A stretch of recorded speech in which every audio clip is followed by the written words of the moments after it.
So Gerard, if you'd like to start whenever, I think it will be. Croeso, cynnes iawn I chi, a warm welcome to you all. I think warm seems to sum up the weather we're all enjoying these days. Thank you for taking time to join us for this special meeting. Diolch yn fawr iawn I chi am gyfrannu ac yn rhan o'r cyfarfod arbennig yma. Mae'r cyfarfod I drefnu gan Rory Francis, enw cyfarwydd iawn I lawer o bobl sydd y byd amgylcheddol yng Nghymru. Rory Francis has asked me to chair this meeting, and in doing so, I am returning several favours to Rory over the years, as I've often asked him, sometimes in the dead of night, to contribute to the exciting world of TV and radio in Wales. He's always stepped up to the mark, so it's a pleasure to return the favour to Rory. It's a year which we're all looking forward to. There are targets. I'm sure the word targets will feature prominently in many of the presentations, and we all know that all paths are leading to Glasgow on the 1st of November this year, and I'm sure that COP21 meeting will probably be mentioned a few times by you. Rory, fel da chi'n gwybod, gobeithio ydy swyddog eiriolaeth targedau natur, cyswllt amgylchedd Cymru. Rory is the Nature Targets Advocacy Officer for Wales Environment Link. There are easier job titles to pronounce, I'm sure, and easier things to learn in Welsh. But diolch yn fawr iawn, Rory, as I said before, for inviting me to take part and to chair these discussions. Diolch hefyd I Hugh Iranca-Davies am noddi'r cyfarfod. Hugh Iranca-Davies is our host. Diolch Hugh, and I'm glad to see you've arrived and are ready to go, and we'll be expecting a summary from you at the end of the meeting of your impressions of what you've seen and heard. Y cyfranwyr ar gyfer y sgwrs fydd yn y drefn yma. The contributors will be in this order. Georgina Chandler from the RSPB, she's the Senior International Policy Officer. Welcome, Georgina. Annie Smith from the RSPB and Wales Environment Link, she's the Head of Nature Policy and Casework for the RSPB. Looking forward to hearing from Sorcia Lewis. She'll be discussing Nature Friendly Farming Network, the Friendly Farming Network, and also a special welcome, only an hour ahead or behind us, I'm not quite sure, Dr. Melissa Lewis from BirdLife, South Africa. And after some questions, we will all be expecting a call to action, something to stir us all into action from our very own youth climate ambassador. We're looking forward to hear from Poppy Stowell-Evans down in New. Welcome to you all.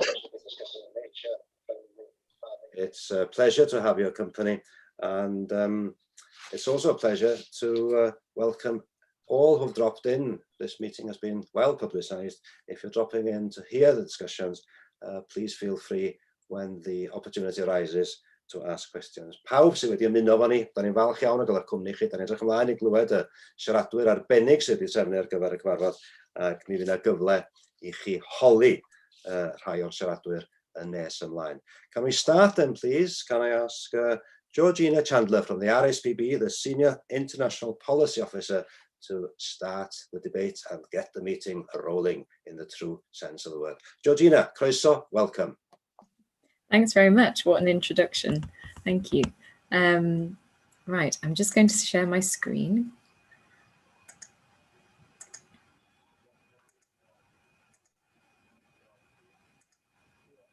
There we go. Is that okay? Thumbs up, Rory. Yeah, fantastic. Well, I have the honour of starting off this webinar series talking about the key global opportunities and moments for biodiversity this year in 2021. Many of you will be familiar with this graph. It's the Living Planet Index, which shows that nature is declining globally at rates unprecedented in human history. You can see from 1970 to 2016, nearly above a 60% decline in species abundance. So what are we doing about this year, and why is 2021 potentially a super year for nature globally? Well, we've had a few meetings already. Some of you may have seen the G7 coverage over the course of the weekend, where the UK government launched a nature compact, which included many ambitious commitments for nature that the G7 have signed on to. But there are other things happening this year as well, which could mean it is a super year for nature. So in September, we have the UN General Assembly and the IUCN World Conservation Congress, which is where stakeholders, parties, governments from all across the world come together to make decisions and to exchange knowledge about nature. And then very importantly, in October and November, we have two COPs. One is the Conference of Parties, which is where, again, governments from all over the world come together to make decisions for nature.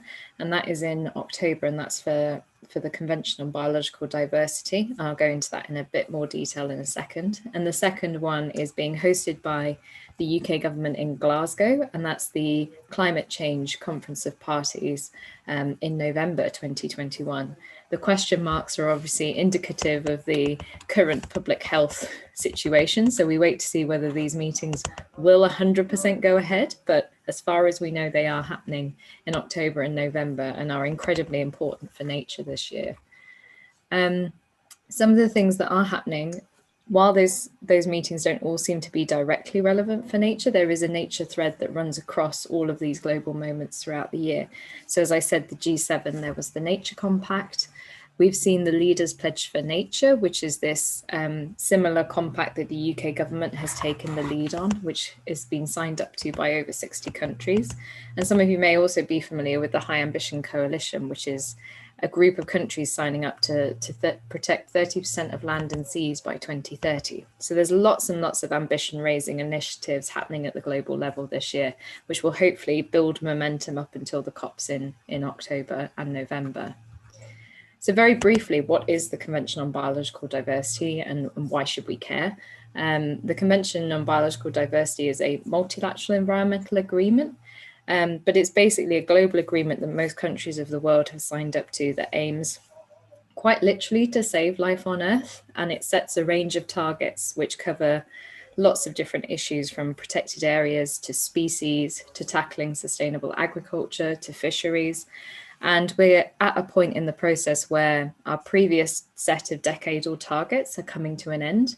And we're currently negotiating the new set of targets for the next decade, which will set the scene for how countries react and take ambition for nature over the next decade. So an incredibly important moment, and that will all be finalized at that COP in October.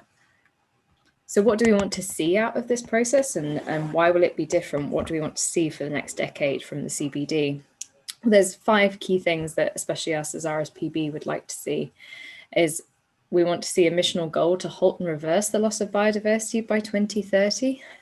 We'd like to see that underpinned by concrete commitments on species and on retaining habitat quality and extent, and also restoration. A prominent target, as I've mentioned previously, on protecting effectively, which is incredibly important, 30% of land and seas by 2030. And action targets is we need to tackle the key pressures and drivers of biodiversity loss. So as I mentioned before, on agriculture, fisheries, pollution, climate change, for example.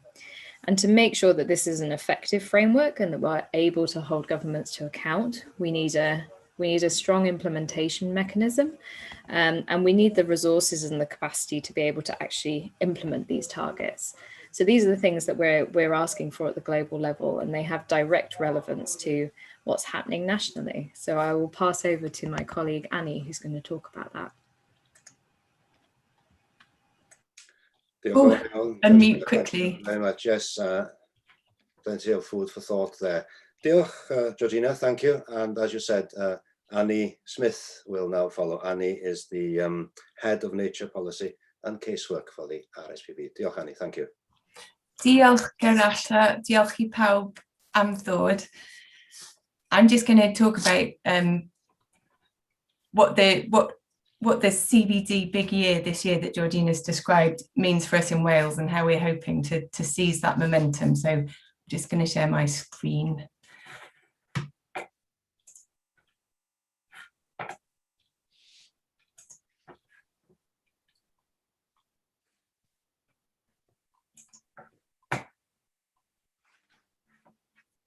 Can you see that okay? Great. So thank you. As Georgina said, there's evidence of catastrophic biodiversity loss at the global level. This also applies in the UK and here in Wales. NRW's 2020 State of Natural Resources report says on biodiversity in Wales that the overall trend is one of serious decline, reflecting the global situation and the internationally recognised nature emergency. So we need a response befitting an emergency. Nature needs its equivalent of net zero. As Georgina said, we need a nature positive goal to halt and begin to reverse biodiversity decline by 2030. So today we're launching our report, our new report written by Stuart Housden OBE, which makes the case for legally binding nature recovery targets in Wales. The report sets out international examples from New Zealand and the Netherlands, where targets are driving nature restoration at scale. Smart targets have driven mainstreaming across government, substantial resources and cross-sector buy-in, and significant progress on habitat and species goals. The report also looks at domestic examples here in Wales where legally binding targets are driving change. Our net zero carbon target is a key one. The recycling targets that have seen Wales rise to third in the world for recycling rates is another, and the proposed approach to air quality is a third. Stuart Housden has identified a checklist from each of these examples of lessons that we can take for nature recovery targets. Key features of these are long-term and interim targets set in law, statutory implementation plans that are regularly reviewed, independent advice and audit, and ministers' accountability for the targets to the Senedd. So we need targets to be set and we need duties to meet those targets. Our report looks at the existing environmental framework in Wales and finds that while we have a really positive framework which derives from international conventions, it sets out broad duties, objectives and high-level goals. It has no clear and quantified articulation for nature of what success looks like, how much and how quickly things need to change. The setting of the post-2020 Global Biodiversity Framework at COP15 this year is a critical moment for Wales to commit to its own ambitious and legally binding targets for domestic action to halt and reverse nature's decline. We recommend a new legal framework, including an overarching duty on Welsh Government to embed and integrate nature recovery, setting targets aligned with the global framework and duties on ministers to meet them. Obviously, today in Wales, we have the announcement of the programme for government, and we're disappointed that this doesn't reflect the needs that we're setting out in the report. The government has said that it will embed its approach to the nature and climate emergency throughout its programme. But we firmly believe that in order to make that happen, we need legally binding nature recovery targets. So again, diolch yn fawr, thank you all for coming today. We very much hope to continue working together on this critical agenda as we go forward. Diolch. Diolch yn fawr iawn, Annie. We've had an international and a Welsh perspective from you and Georgina, and I think it just shows the importance of joined up thinking and joined up action as well. And obviously here in Wales, we cannot discuss the environment without the inclusion of farming and agriculture. And it's a pleasure now to ask Sorcha Lewis from the Nature Friendly Farming Network to be our next contributor. Sorcha, os gwelwch yn dda, diolch. Hello, thank you for having me. Right, I'll just share my little screen. And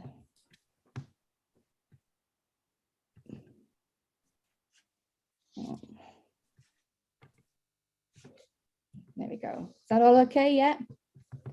Right, hello, I'm Sorcha Lewis, and hopefully I can infuse you about seeing how quality food can be produced and the wildlife can still flourish by taking you on a bit of a virtual farm whistle-stop tour, really. So this is our short-horn bull in the middle of some nice Ross pasture with lots of flowering plants.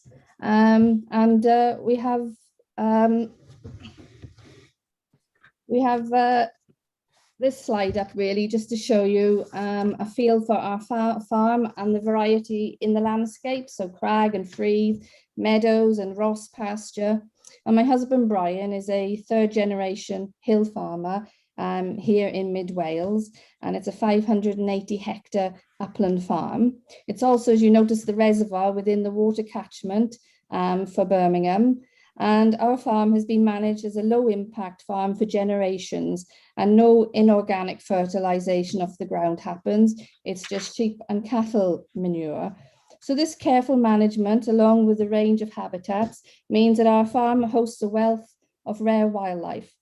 I'm also the Vice Chair for Wales for the Nature Friendly Farming Network, and this is a great organisation which has greatly helped bring in a community of farmers together across the UK that support nature friendly farming on their farms. And together we can share the benefits of sustainable nature friendly farming at a national level, and it's been very empowering. So on the farm, we've been developing our farm productivity while successfully retaining and incorporating many of the important habitats like you saw in the previous slide. One of our jewels is our hay meadows, and half on the farm are designated as sites of special scientific interest. This is a legacy of hundreds of years of traditional farming methods in a sometimes harsh and extreme environment. It shows working with nature can make your farm more business robust, and nature can deliver benefits in so many ways to us as farmers. So we have some rarities in our landscape, and for Wales and for the UK, including woodbitter vetch and the globe flower. We have sawwort, and even a small white orchid occasionally gives itself a show. I'd like to sort of say that this is a living landscape, and it's steeped in Welsh tradition and community. So the sheep have been on the hills here in mid Wales in the Ellen Valley since the time of the Cistercian monks of Strata Florida and Abbey Come Here. Our meadows provide overwintering feed for the stock. We try and farm within our farm's maximum sustainable output, and we realise that more production doesn't always increase margins. There is a really good report the Nature Friendly Farming Network has done. It's called Less is More. You can probably Google it on the internet. It's really worth reading. So our sheep do quite well on herb-rich hay, full of the wildflowers, and we believe this offers more than a reduced monoculture of winter feed or relying on imported feed, which has dire carbon footprint. So we've also had a pond put in the last 10 years or so, and having a rich network of upland streams, we've been delighted with the wildlife that has thrived. The area was designated as the first upland key area for water voles, and has very many robust colonies in this remote landscape, including at our pond that we have put in. I mean, the water vole, like the hay meadows, has declined by 97%. We have otters that pass through, and a stoat is currently raising kits in the log pile outside. Barn owls are hunting frequently, and 4 chicks have just hatched on our neighbour's farm this week. Short-eared owl can also be found, as well as many of the pollinators that you would expect associated with such floral diversity, and the insects on the farm. So we've also planted hedgerows and freeth trees, mostly with hawthorn, rowan and birch. All trees have been locally sourced from the valley, which is a huge topic, I think, for the future planning of any woodlands and that in landscape. We can enjoy the rare Welsh clearwing moth, and currently at home now, the cuckoo calls on the hillsides. Merlins often hunt along the freeth edges, and the ring ouzels feed on the autumn berries. Photo there is of us collecting the bracken for bedding, as we hardly buy in any straw. The area is designated for its international dark skies, and over 400,000 visitors come to enjoy this landscape. A farming landscape is important for tourism, and that's not always accounted for. So we support wildlife friendly farming because we feel a responsibility to the generations that are to come, to our own children. Knowing that we have what we have here and how important it is means we feel a responsibility to share this diversity and in the Welsh uplands. I think agriculture needs to be profitable and sustainable, and farmers should receive adequate payments for undertaking environmental and nature-friendly activities. We also need to be promoting British and Welsh products, demonstrating they are beneficial for the landscape, for people, wildlife, as well as providing the nourishing food. Nature-friendly farming should be part of college education for our youngsters to give them the tools to come out into the world of farming. I don't usually ask for anything. I usually show things in sort of little talks like this, but I do think that if today I was to ask for something, it would be for better policies that help to scale up and reward nature-friendly farming to help shape a future worth passing on to our children and to our planet. And that's me. Diolch yn fawr iawn, Sosia. Maddewch i mi ddefnyddio geiriau mwys. I will explain later. Geiriau mwys fel hyn, ardal dywyll, ond agwedd hynod o leiedig. Diolch, Sosia. Excuse the puns, because Sosia mentioned the dark sky designation that Troed Rhyw Draenen enjoys. What a beautiful name. But together with the dark skies, what an enlightened approach to farming, conservation, and the world around us. Diolch yn fawr, Sosia. We have a second Lewis amongst us, the Welsh Lewis diaspora seems to have spread all over the world. I'm pleased to welcome Dr. Melissa Lewis from BirdLife, South Africa. Melissa, I was floundering at the beginning. Are you an hour ahead or an hour behind us? Purely out of curiosity. We're an hour ahead. Thank you. Thank you very much for that introduction, and thanks very much for inviting me to speak today. It's just share my screen. All right, sorry, go back one. All right, thanks very much for inviting me today. So this afternoon, I'm just going to give you a brief whistle-stop tour of some of the mechanisms that South Africa has introduced. First of all, in an attempt to secure protection for our ecologically important areas, and secondly, to ensure that these areas and their species actually receive adequate consideration in the decision-making processes, and in particular, the environmental impact assessment process. So just to start off, South Africa's approach to area protection currently places a really strong emphasis on what's referred to as biodiversity stewardship, whereby the state essentially enters into voluntary agreements with private and communal landowners, in terms of which these persons remain the owners of land, but commit to managing it at least partially for biodiversity conservation. And there's a wide variety of legal mechanisms through which these arrangements can be achieved. They range from relatively simple contractual agreements through to the formal designation of protected areas. And that variety really provides quite considerable flexibility for negotiating with landowners in order to find mutually beneficial arrangements, including for mixed land uses, the most common of which would be the mix of conservation and sustainable agriculture, which is quite common here in South Africa. So from government's perspective, stewardship is viewed as a very cost-effective means of expanding South Africa's conservation estate. It's certainly more cost-effective than government having to purchase and manage these areas itself.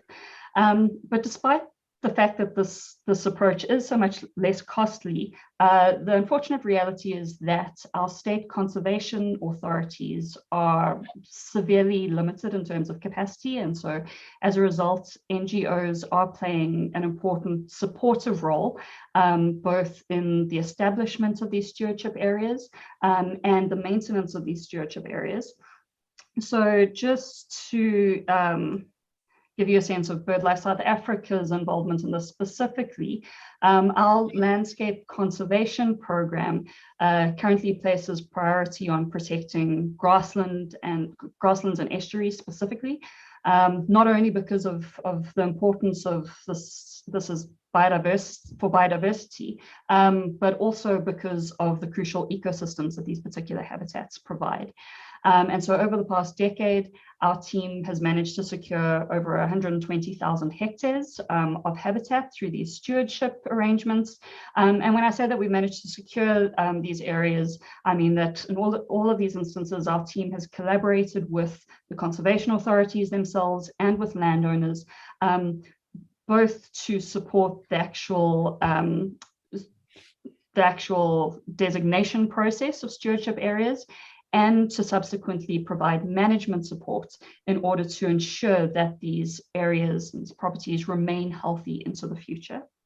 So just as one example of that, I'll just focus on the work of my colleague here, Giselle Morrison, who spearheads our estuaries work in the Western Cape. And just looking at some of the successes there in the past year, first of all, in the Montanshoek protected environment in the Western Cape, Giselle's been really successful in collaborating with the local municipality and with landowners in that estuary on a project to eradicate alien invasive plants throughout the estuary. She's also had quite considerable progress towards establishing a large portion of the Berg River estuary as a legally declared protected area, and in anticipation of that has worked with landowners again and conservation authorities to draft a management plan for the area and to begin implementing management activities. So just a few examples of the type of on the ground work that we're involved in.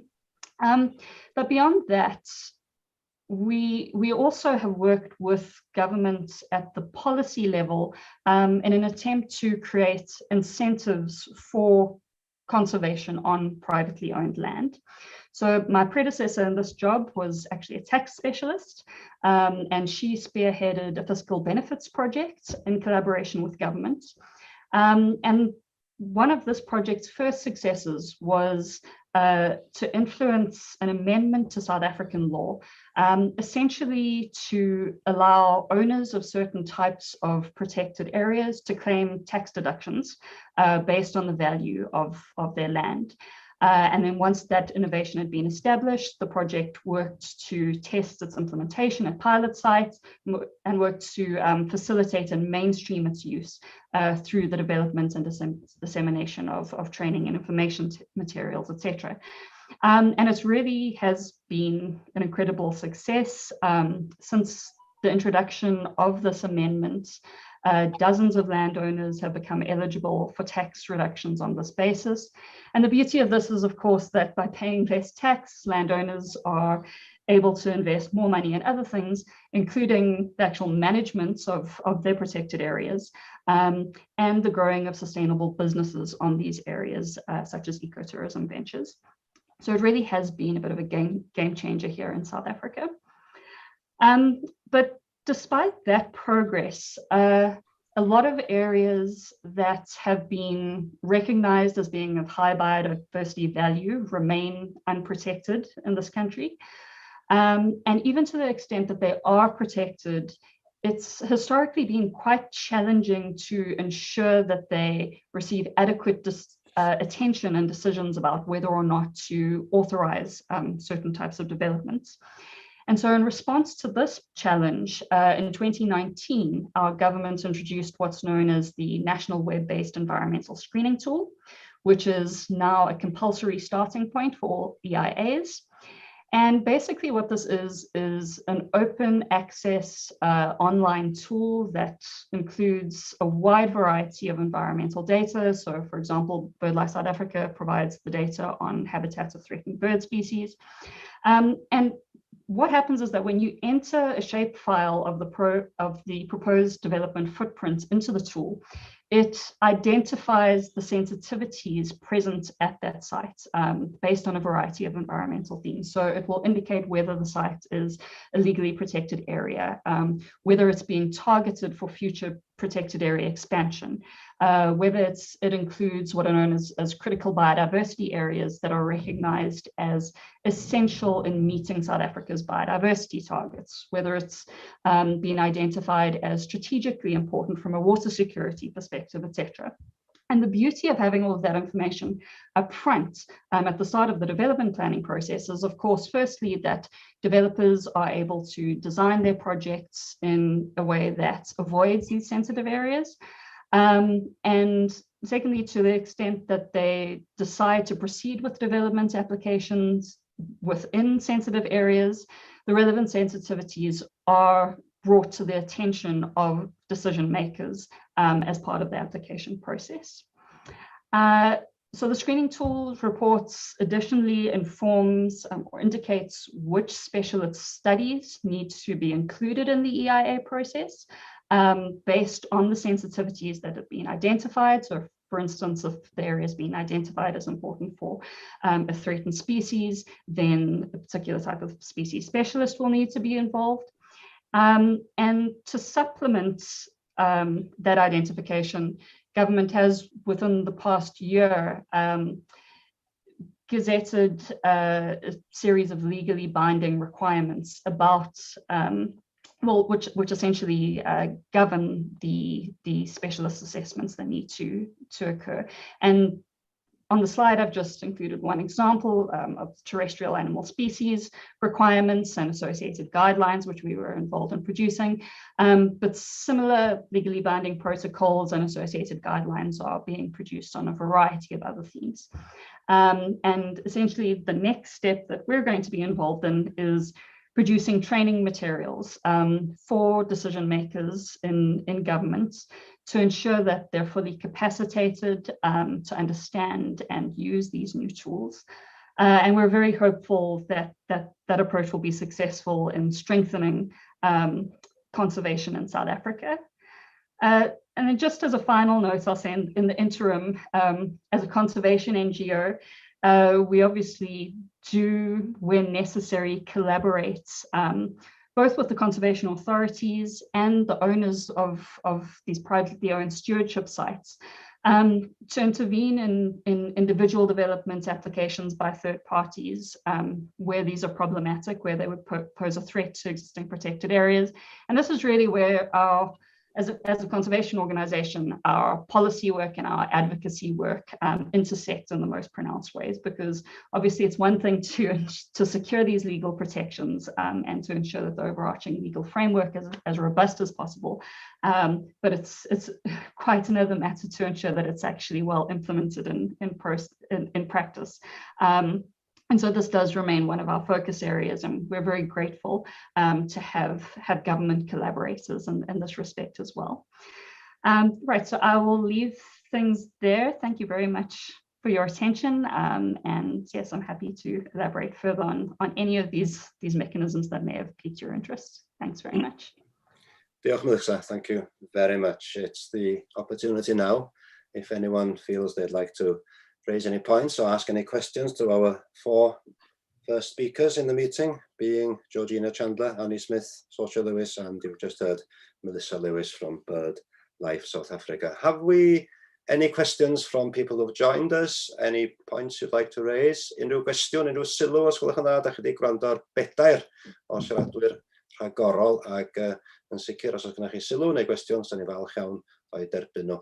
Os byddwch chi cystal cyn gofyn eich cwestiwn a dweud pwy ydych chi, ac i bwy ydych chi'n anelu cwestiwn, so hynny'n help mawr, mae'n siŵr. Before you ask your question, please tell us who you are, and if it's directed at any particular member who's been addressing you, please tell us who you'd like to ask the question to. So the floor is open. Mae'r llawr yn agored.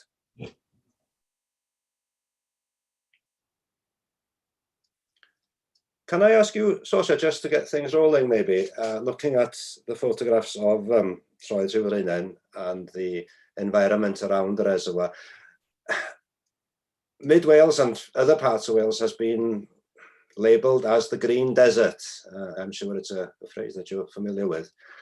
How do you respond to that, and maybe can you just tell us maybe about the reaction of your neighbours to your particular way of farming?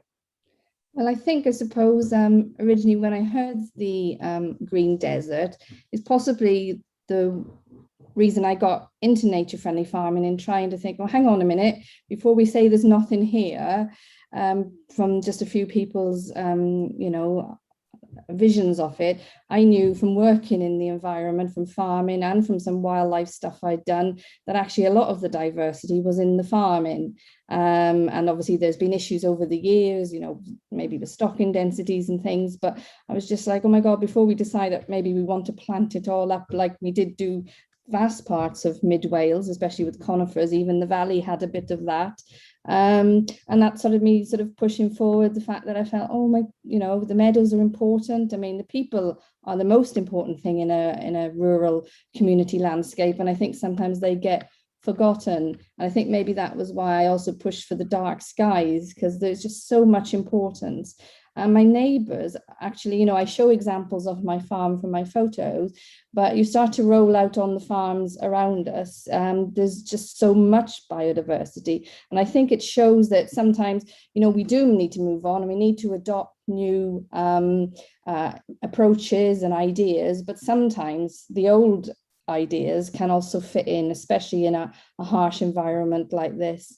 And so I just hope maybe people can see, you know, the balance, and it's taking things from both sides, isn't it, and finding a place in the middle where everything can sort of coexist. I think, yeah. Thank you, Sosha. Any other questions or comments, please? Unrhyw sylwadau, unrhyw gwestiwn arall os gwelwch yn dda? I think Joyce Watson's hand is up. If Joyce, you want to unmute and ask a question. Hello, Joyce. Welcome. Croeso. Hi, and I look forward to being welcomed by Sosha. I suppose my question is, first of all, I found it hugely exciting to see that, because that's where my beliefs are, that we should be doing environmental friendly farming. So my next question is simply to dispel myths or to reinforce them, whichever way you're going to answer this. And that is whether you are making a living, a sustainable living out of that. That is my first question, because that's the first question I will be asked. And also, in terms of educating people, because if we move further, and I believe we should, towards sustainable farming, it may well be that at the same time, well, it seems to me, we have to reduce the intensive farming that's going on, which might in turn raise the cost of what people buy. They might have to pay a little bit more. And also, I'm going to get all these in, because if we don't get in soon, we won't be able to join plenary. Also, just selling the produce more widely, you know, having left the EU, with some provenance that really matters to people. And I really think that people have sort of bought into that, but are they buying the products? Thank you, Joyce. Sosha, the floor is yours to respond. Okay, yeah, I mean, again, lots of thoughts of mine. Are we sustainable? So our business is sustainable from the fact that we do not, I mean, when you start to take it down, we're not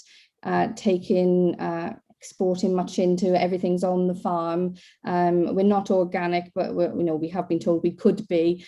But we do rely on the subsidies because we were less favourable areas. And I think that again is what you sort of say goes back to the provenance thing. So a number of farmers have started to sell their own meat, and it can be quite difficult in a sort of remote place where the internet isn't always really great. And like you say, we take our shorthorn cattle that have been doing so much good for maybe the Ross pasture and things like that, and they can't really compete in normal markets, because they're not reaching the size of things. But knowing what they are eating, knowing what they are as a good food source, I think we need to be trying to make changes that this is the sort of meat that end up on our hospitals and on our kids in their school dinner tables, because it is really good quality stuff. And we only heard this morning about the worries about importing maybe cheaper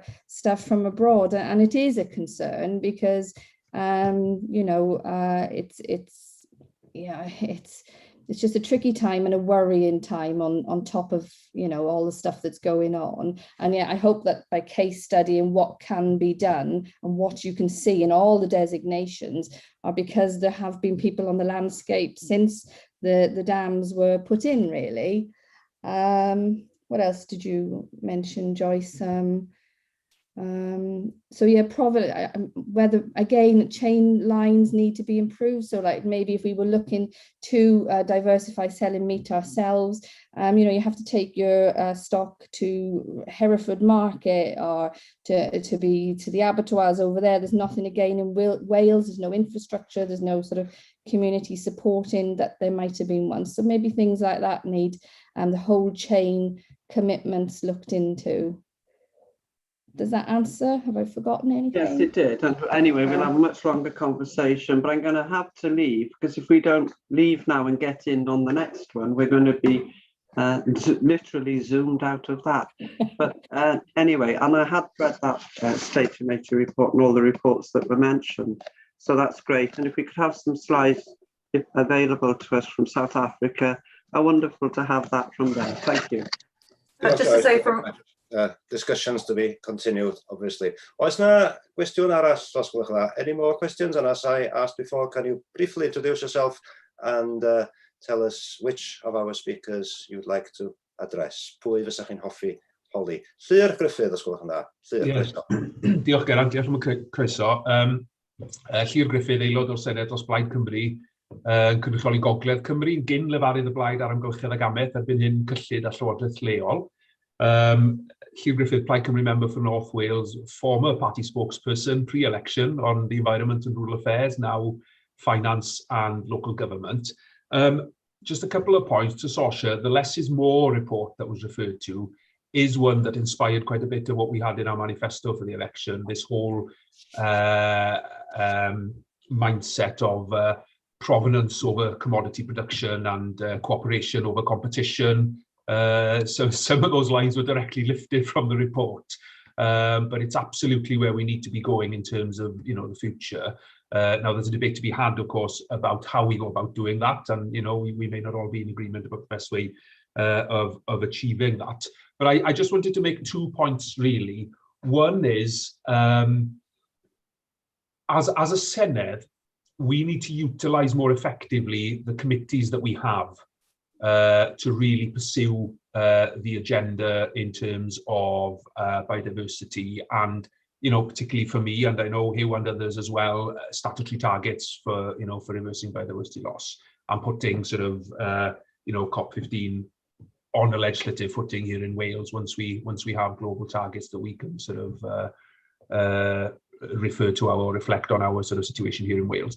And I think, you know, committees that we will all sit on, I think we've tended to think, you know, climate change and rural affairs committee in the last Senedd is where it was at. This time it needs to be finance, it needs to be education, it needs to be, you know, local government and all of those committees really. And it's just a plea or a reminder to us all as Senedd members that we really don't miss this opportunity, because the trajectory that was in the sort of one of the earlier slides that we saw today is harrowing, isn't it? And I suppose harrowing is the word. When you see it that graphically, it just drives home really the, you know, the lack of time that we have to deal with this. And you know, unless we get something seriously done in this Senedd, then of course it's even a more remote prospect in terms of addressing some of the issues that we're facing. So it's a plea really for us to do that with a particular focus cross-committee and cross-party to achieving, you know, this sort of legal basis for targets, which I will say, you know, I'll say, and Annie and others will know, I was very reticent to embrace and accept, because it's an easy option very often to create legislative targets, and then as legislators we walk away thinking the job is done. But really we need that mindset change that we've seen in terms of carbon reduction that's been driven by statutory targets in that context, and we need to sort of overlay that in the context of biodiversity loss. And I think, you know, it absolutely has to be, I wouldn't say the only game in town in this Senedd, but certainly, you know, one of the biggest games in town. Diolch Llyr, dwi'n credu bod Joyce Watson wedi gadael yn cyfarfod ni a mynd i gyfarfod arall, ond da ni wedi cael barn 2 o'r pleidiau gwleidyddol yma yng Nghymru eisoes. Mi gawn ni farn pan fydd Huw Iranca Davies, gawn ni farn i blaid ynta, dwi'n siŵr pan fydd o yn crynhoi ar ddiwedd y cyfarfod. I believe that Joyce Watson has left for another Zoom meeting. We've heard from 2 representatives of the political parties here in Wales already, and I'm sure Huw Iranca Davies will, in his summation at the end, contribute on behalf of the Welsh Conservatives. Diolch yn fawr iawn, Llyr. Any other questions? Oes na gwestiynau eraill cyn i ni symud ymlaen? We need to move on if there are. Gareth, can I Yes, please. move on so that because MS have to get to plenary at 1:30. Iawn, we'll move on. Mi symudwn ni ymlaen. The more questions can come at the end if anyone wants to stick around after 1:10. Diolch yn fawr iawn. Diolch yn fawr i ti. Okay then. Hello, Poppy Stawell Evans. Pleasure cael dy gwmni. It's a pleasure to have your company. Poppy is the Youth Climate Ambassador. And I have a short dash after that title. And I've added the words, a call to action. Poppy. Yes, diolch. Shemai pawb, good afternoon. My name is Poppy Stawell Evans. I'm 16, hence my school uniform, and from Newport, South Wales. It is fantastic to speak with you all today, albeit the screens between us. And I'm very grateful to have this opportunity to talk to you all about biodiversity and nature, and the threat that we, you, and I are posing to it. The reason I'm speaking to you today is because I'm very proud to be chair of the Youth Climate Ambassadors for Wales, a group of 13 to 25-year-old passionate climate activists facilitated by Size of Wales and the Welsh Centre of International Affairs. We aim to amplify the youth voice and empower accessible climate action at all levels. Now, I'm very proud to be a climate activist with an ardent conviction to promoting action, real action. I'm a climate activist because I love Wales. We are so lucky to live in such a beautiful country with breathtaking landscapes surrounding us in all directions. Even in urban areas like Newport and Cardiff, you are never too far away from a spot of greenery. And over the last year, I've had the wonderful opportunity to step back and truly appreciate this, to reflect on this and understand how beautiful and powerful our country is. I've also been able to fully realise how proud I am to be Welsh, because being Welsh means so much to me, as I'm sure it does to you. It means I am resilient. It means I work for myself and others. To be Welsh means to embody a beautiful sense of community. Yet despite the beauty of our country, we remain doing very little to protect it. I'm a climate activist because, to be frank, I'm scared. I am scared for the future of our planet. I am scared for the future of the next generation. And I'm scared for the future of our biodiversity here in Wales and across the world. The reason I separated the future of our planet and the future of our biodiversity is because for far too long, the border between these two incredible and integral parts of our world and our survival have been blurred. Whilst we are in a climate emergency and have proudly announced this and are acting on this, I feel it is also important to emphasise we are in a biodiversity emergency as well, which has been illustrated today. And we need to start acting with urgency, because climate change and action encompasses so much more than just the basics. Now, of course, I want to give credit where credit is due. In recent years, Wales has done a fantastic job at beginning to translate cries from both activists and our planet alike into world-leading action, causing Wales to lead the UK in key areas like recycling and begin to make important steps in reforestation. This commitment has not gone unnoticed, but unfortunately, I still don't think that this is enough. This is because centuries of our greed and reckless, uninformed actions means that since scientific monitoring began in the 1970s, of the 3,900 species assessed in Wales, 73 have been lost. For land-based and freshwater species in the UK, assessments found in Wales that 10% of plants, 8% of fungi, 5% of invertebrates, and 36% of vertebrates are at risk of extinction. Extinction. Now, I'm not saying this to scaremonger, though this should scare us. I'm saying this because Wales deserves to be nurtured. The biodiversity of Wales and of the world deserves to be protected. And I'm a climate activist because I have hope that we can do this. I believe that we can do this. We know that action is needed. We know that world-leading action needs to be taken. And we know that Wales can do that. I know that Wales can do that because being Welsh means to be passionate. It means to care, to be resilient. So let's continue to embody that as we invoke on the next stage of vital climate action. Before the opportunity escapes us, before we run out of time, it is essential that we commit to revolutionary action at COP. We must push for real legislation to hold Wales and the rest of the world accountable. The time for making plans to plan is over.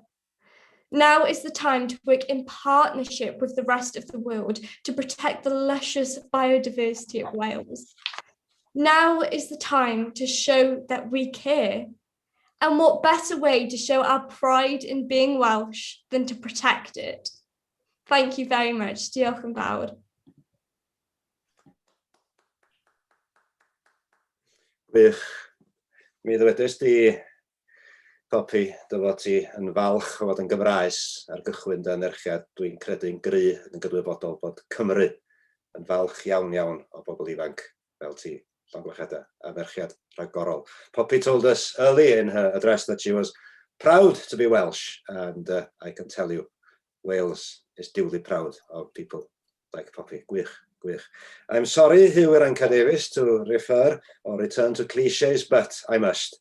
Hugh Anca Davies, follow that, please.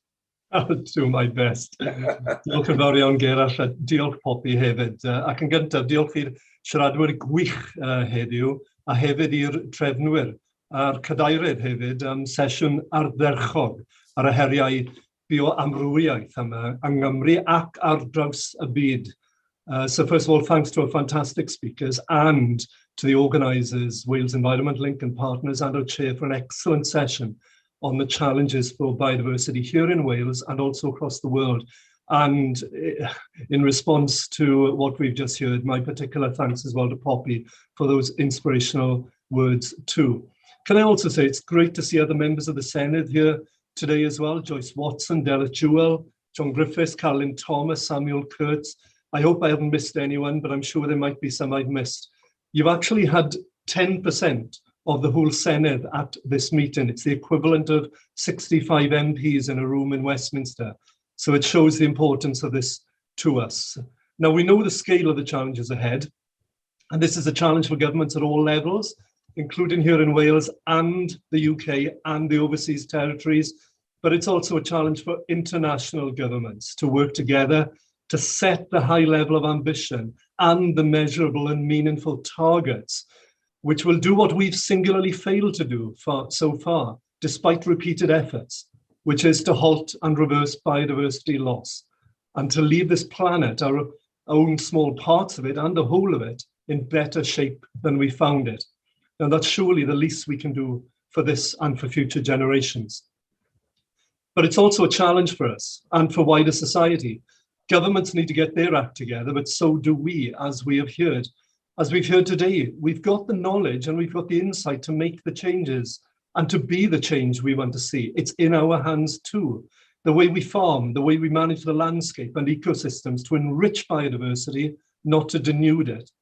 the designation of meaningful and managed and monitored protected areas to the benefit of wildlife and people and places. And dare I say it, the way that we live individually and the choices we make individually to tread lighter on the planet we share and to have a positive reciprocal impact on the world around us, as Poppy reminded us so very clearly. And this is not just the year of overdue decisions on climate change at international congresses and CPDs. It's also the year of long overdue decisions on biodiversity too. It is both climate change and biodiversity, as the two, like all natural processes on this planet, are mutually interdependent. And Welsh Government have a critical role to play in this.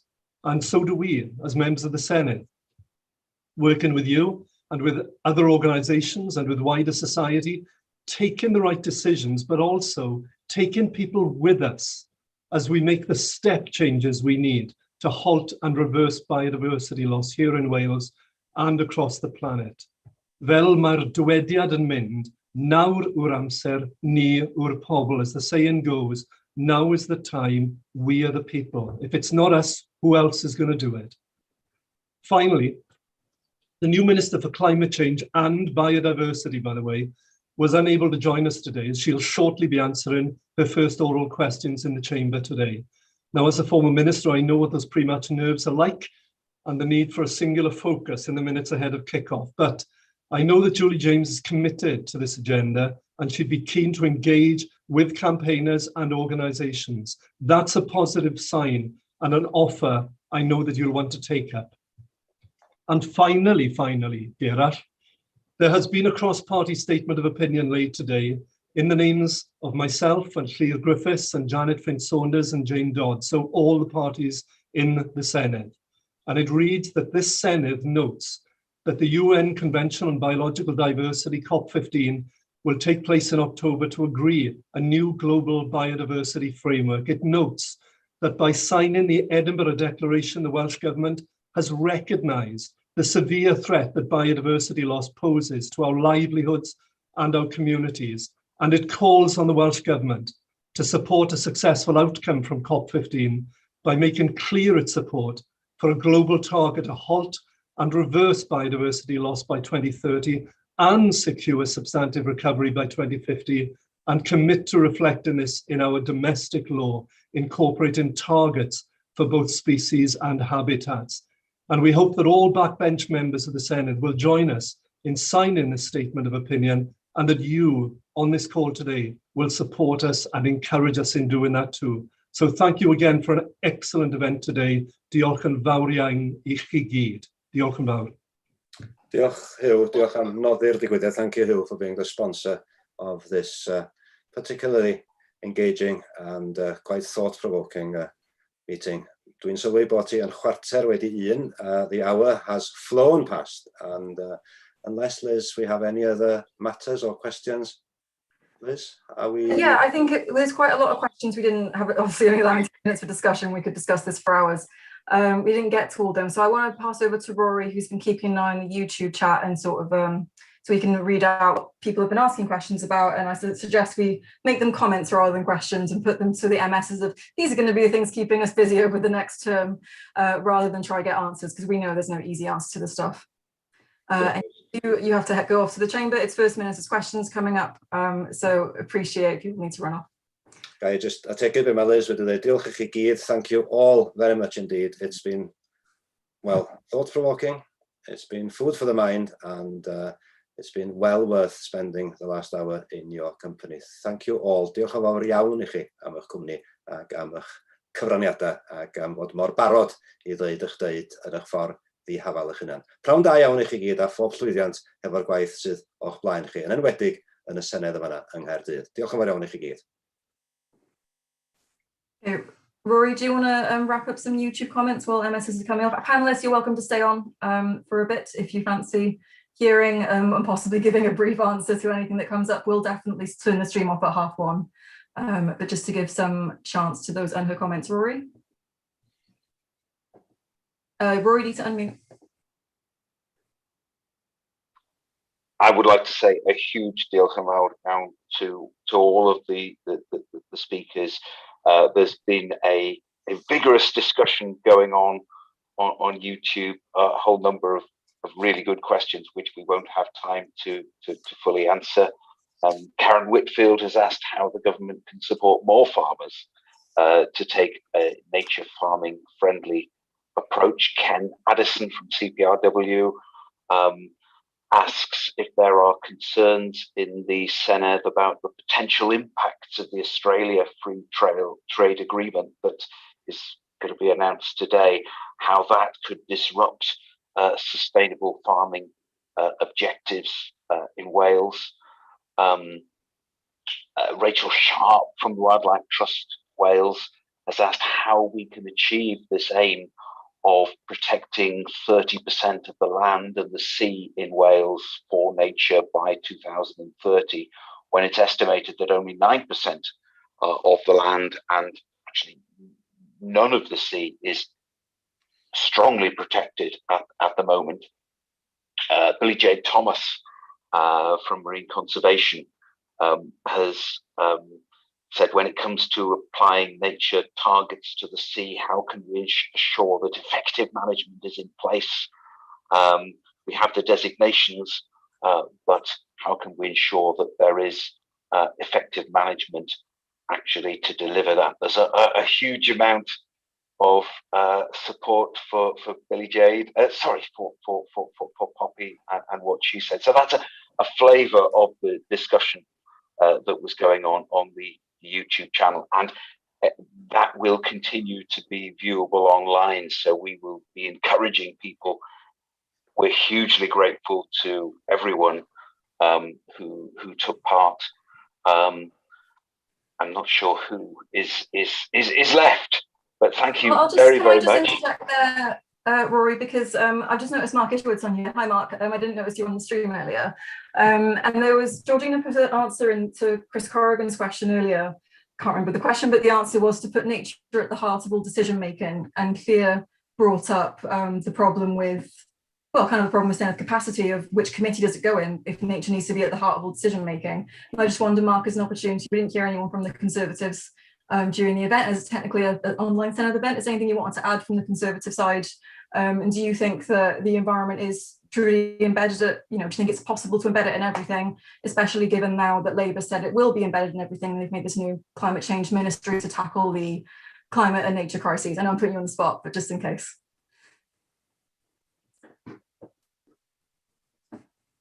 Very well, but I think you're asking whether our group would be prioritising this, and indicate yes, we will. Obviously, I won't be the lead. I have colleagues who now have the shadow ministerial briefs covering this, and they will, I presume, also sit on the relevant Senedd committees once they're confirmed and established. But that doesn't mean everybody can't raise issues. Absolutely. And do you think, I don't know if you missed this, but Hugh has started a statement of opinion calling for nature targets. And I appreciate you as an individual versus you as the Welsh Conservative Party group might be different, but would you support the idea of statutory nature targets to try and propel this? Well, personally, yes, but it would have to follow the group line. So really you need to, each party will be the same because it's a statutory proposal. So you'd need to get the group line via the shadow minister. I would imagine there would be lots of support in the group for that, but it's not for me to formally commit us to it. Oh, I appreciate that. I thought I'd ask you, you're a fantastic curlew champion, so just putting you on the spot because you're a fantastic species champion with our own project. I don't know if there's anything else, Rory, you wanted to highlight or get at before we wrap up. Oh, in my understanding, yes. Just seen the message that Janet Vincent was jointly signed the statement of opinion already, in which case you've got your answer, which is good. Excellent cross-party support there. Is there anything that Saoirse, Annie, Melissa, is sort of the left of a panelist in response to all the comments that you wanted to respond to as to how you think we can tackle these massive issues? I'd just like to say thank you again to Saoirse, Melissa, Georgina, Poppy and Hugh for great sort of talks about efforts that are already ongoing and the drivers for doing more and working harder to embed this stuff. And I think it's been a really great discussion today. Thank you, Gerallt, for chairing, but one that we need to continue, because we can see it's not included in the programme for government as a commitment, in spite of the high-level words about embedding a response to the nature emergency being there. So I hope that, as Hugh says, we're not pushing against a firmly closed door, but it's clear that we need to continue this discussion.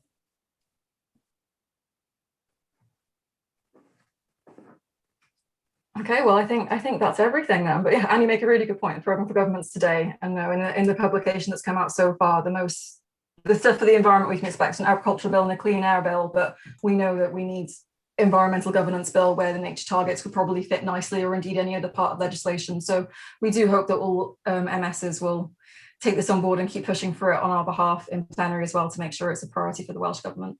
Gerallt, do you want to sign up? Thank again, and I'll stop the live stream when you give me a thumbs up. Thank you all once more.